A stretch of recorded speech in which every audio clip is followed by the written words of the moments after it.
is your host, Emmanuel Isaiah Smith, about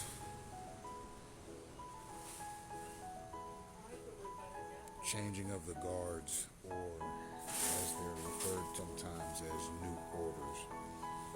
So, at some point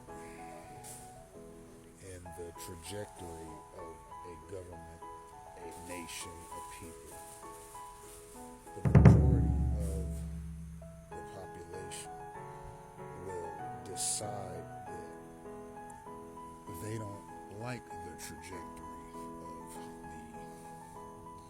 the social construct in which they lived. And if they can convince enough politicians or policymakers as to why the trajectory of the social order should change, you could see radical change in a very short period of time, politically, socially, economically. These are called new orders. An example of a new order would be the end of the Romanov dynasty. The Romanovs were the royal family in the Russian Empire generations, and at some point, either the powers that be, the people, or a combination of the powers that be and the people in Russia to remove the Romanovs from power and install a government based on the communist philosophy. That's the government that has survived to the present day. Russia was radically changed socially, politically, and economically in a very short period of time. The transition from the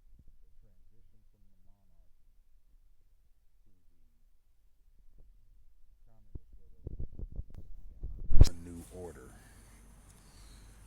a radical change in a government or society over a short period of time. These new orders are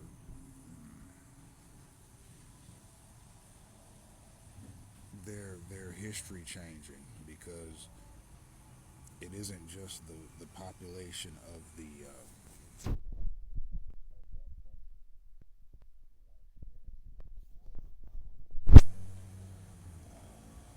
that feels the effect of it. It's every country that has any relationship with that country, period. Be it culturally, be it socially, be it economically, be it politically. It changes not only that country, but the countries around it. Now, in the United States, the new order is gang stalking. This system of signals, cues, verbal commands, vehicular maneuvers, all of these things point to a radical change in a short period of time of the behavior of the citizens in this country. And some people are plugged into the mechanism and some people are not plugged into the mechanism. The entry of a person's vital statistics into any sort of government database or other digital mechanism designating them as a threat to society without any type of habeas corpus or evidentiary process is a part of how targeted persons are selected. It is an unfortunate program. It is a degenerate program. It is one that threatens to undermine the Constitution if it hasn't already. It also threatens to undermine the Bill of Rights and any other statute, law, or precept that guarantees civil liberties, civil rights, and inalienable rights to every citizen.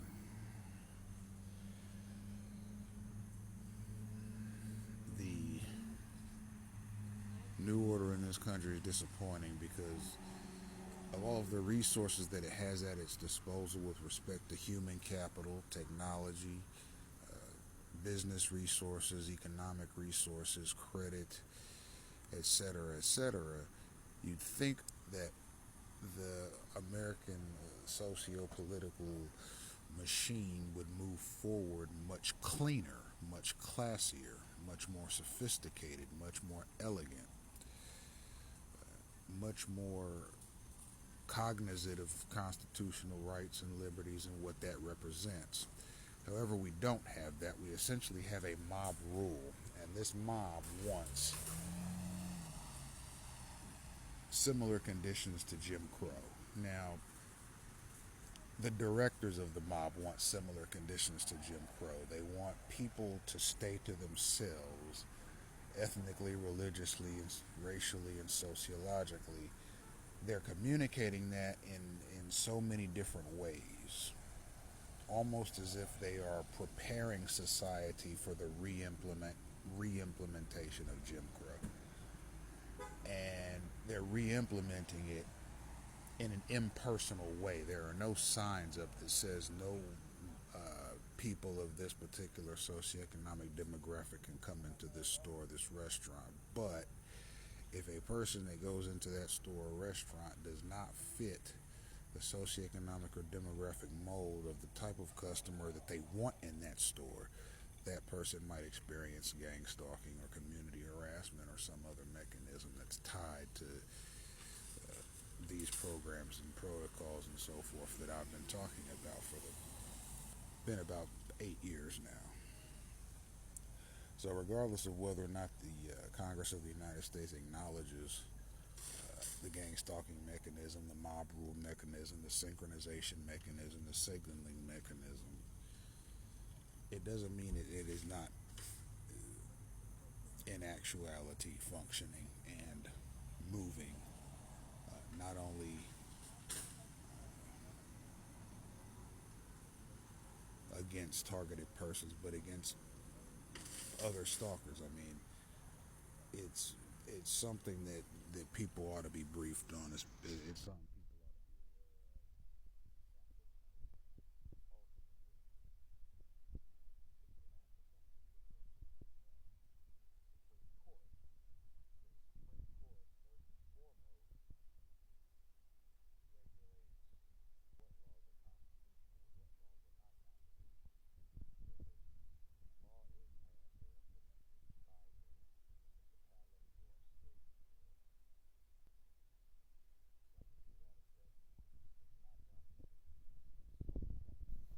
The Supreme Court will evaluate it and see if it's constitutional or not. But one thing that I've learned about the United States of America is this: it is willing to be wrong or be erroneous with respect to this program if it keeps the greater community safe. That's part of what this is. It's sort of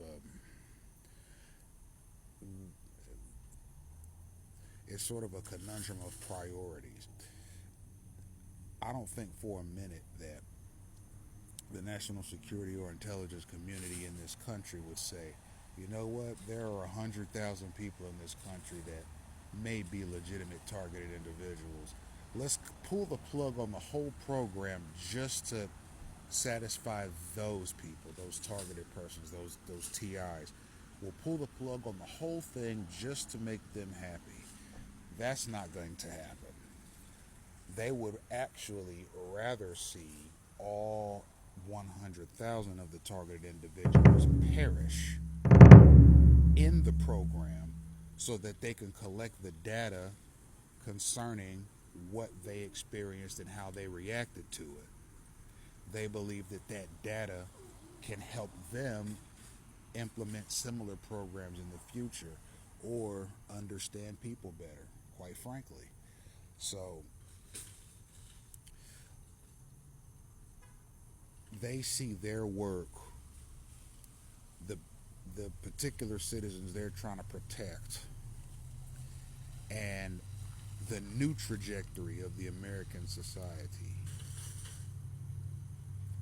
benefits they benefits them, and they want to benefit the above named through gang stalking. It's designed to help some and hurt others based on X, Y, and Z factors.